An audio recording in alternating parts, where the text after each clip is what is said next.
प्रस्तुत करते हैं आपके सामने electric field intensity at any point due to a dipole.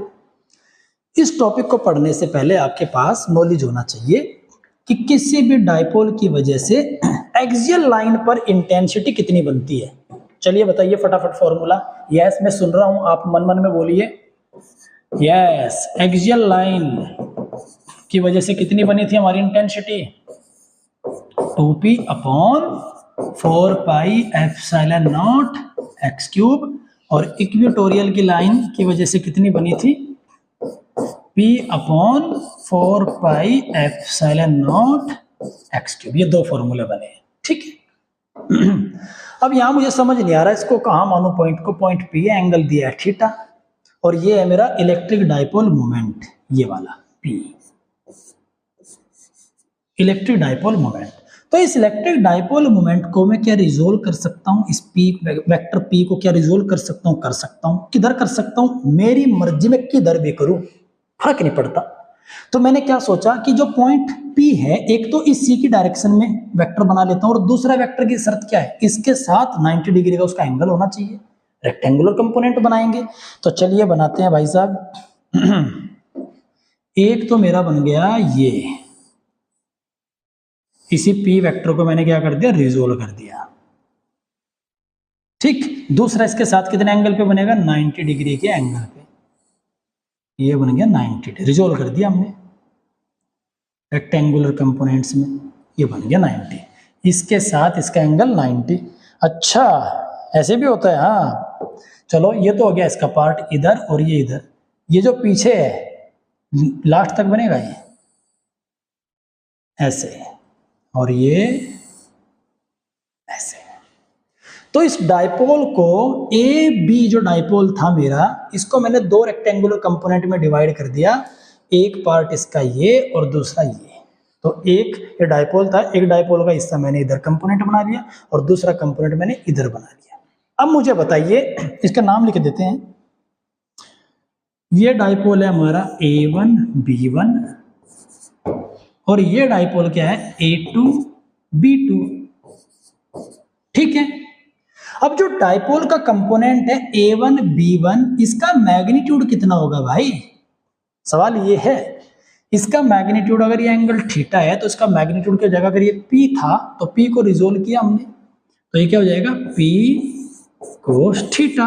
और इस वाले का क्या हो जाएगा? Yes, P sine theta. Very nice. अब मुझे बताइए, जो डाइपोल A1 B1 है, पॉइंट P इसकी कैसी लाइन पर है? सबको भूल जाओ, सिर्फ इसको देखो। A1 B1 के पॉइंट P किधर है? यस, इसकी एक्सियल लाइन पर है। किधर है? एक्सियल लाइन पर।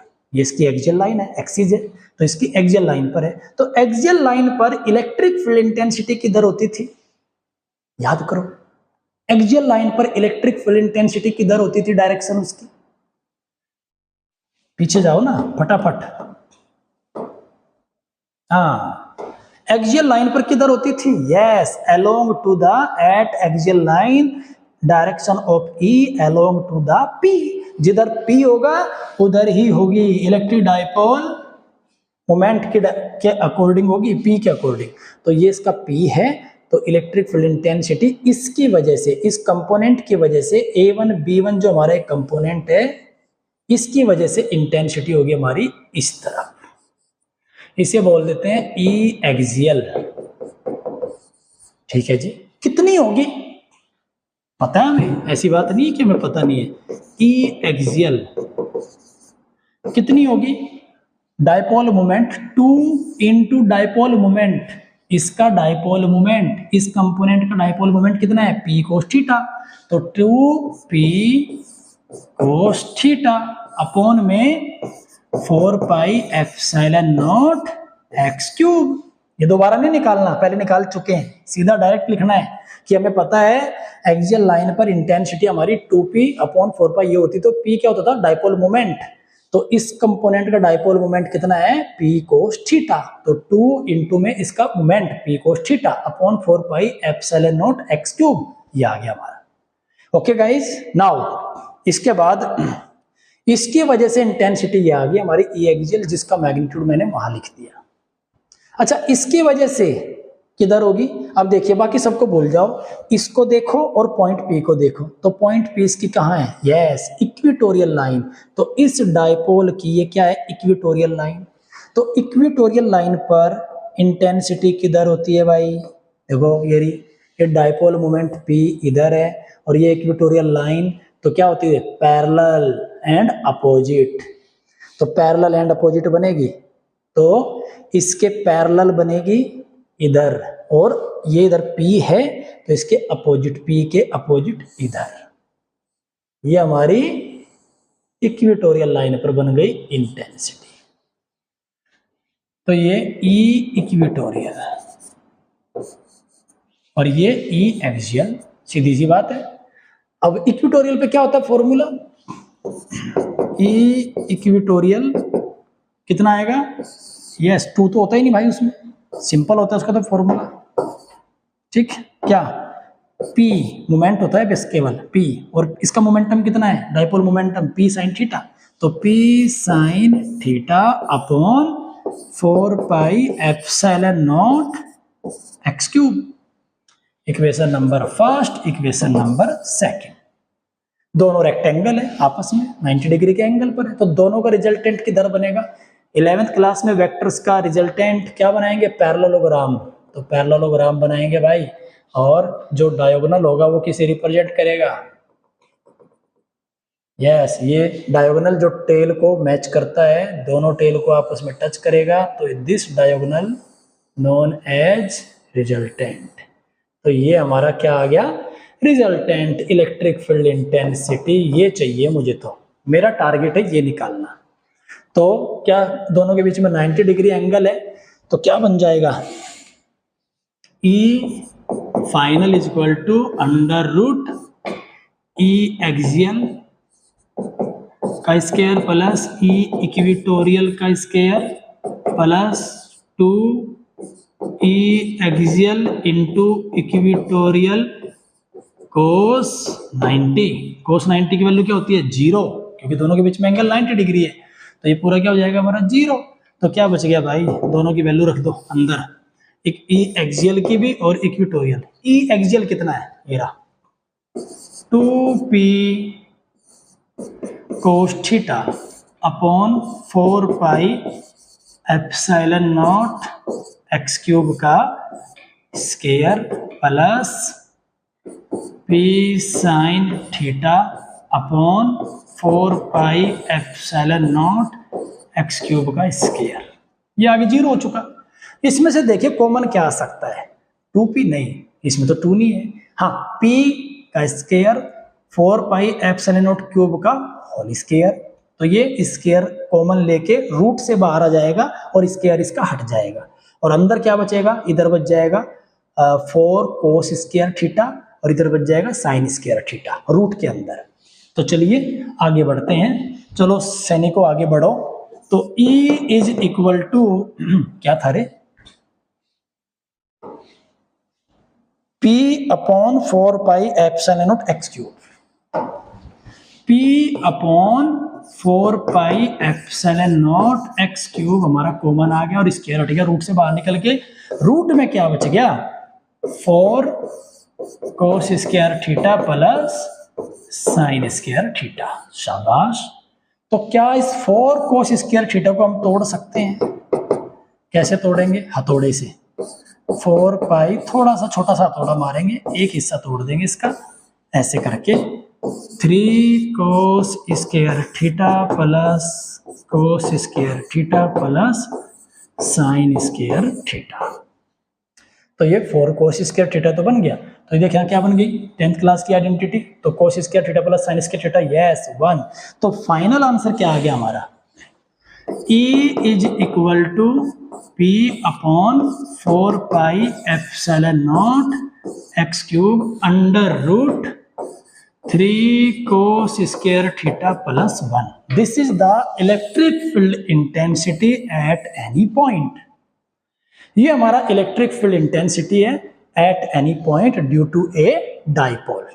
बड़ा सटीक है, बड़ा इजी है, बस आपको कंपोनेंट बनाने आने चाहिए। और रिजोल्व, अगर आपको वेक्टर को रिजोल्व करना नहीं आता तो वेक्टर की जल्दी आज और कल में वीडियो आने वाली है, तो आप वो भी देख सकते हैं 11th क्लास की, कैसे वेक्टर्स को रिजोल्व करते हैं, तो आप ये चीजें कर सकते हैं। अब देखिए इसमें स्पेशल केस देखिए आप इसका। मेरे पास ये वेक्टर है भाई, और डाइपोल और डाइपोल का ये सेंटर है, सेंटर से ये एंगल P, पॉइंट P, और इसका angle theta, negative Q, positive Q, ठीक है। ये डायरेक्शन है हमारी P की, ओके।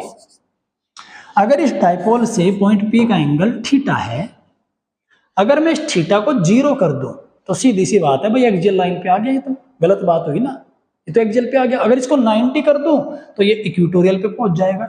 तो सही बात है, जो हमने एट एनी पॉइंट का फॉर्मूला बनाया E का, कितना आया हमारा, E = P upon 4 pi epsilon naught x cube √3 cos square theta plus 1। अगर मैं इसमें थीटा की वैल्यू 0 रखूं तो मेरा फॉर्मूला एक्सियल वाला बनना चाहिए, तो ये सही है।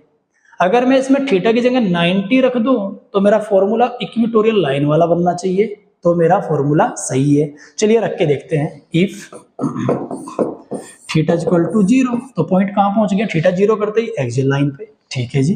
थीटा की वैल्यू 0 पुट करो भाई, तो E = P upon 4 pi epsilon naught x cube √3 cos square theta, theta value 0 है तो 3 cos 0 क्या था 1, तो 3 + 1 क्या हो गया √4 बाहर आके 2 बन गया। ओहो बन गया भाई, ये तो 2p upon 4 pi epsilon naught x cube, axial line वाला हमारा फॉर्मूला बन गया।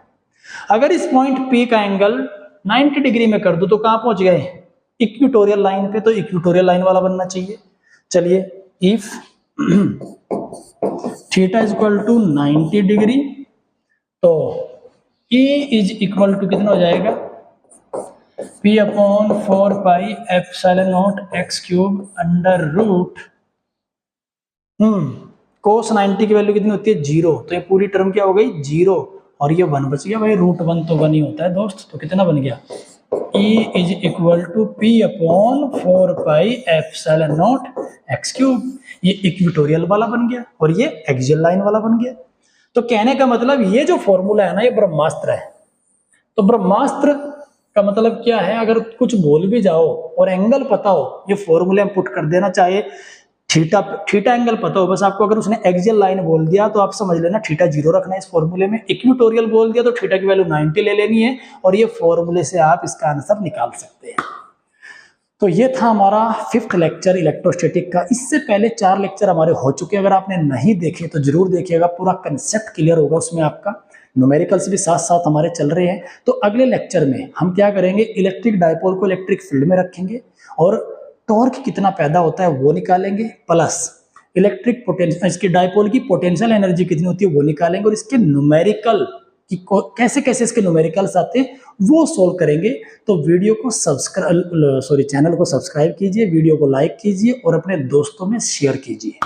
तो गाइज मिलते हैं अगले लेक्चर में, तब तक के लिए आप इसकी प्रैक्टिस कीजिए, और कोई डाउट हो, कोई क्वेश्चन हो तो आप बेहिचक होकर पूछ सकते हैं।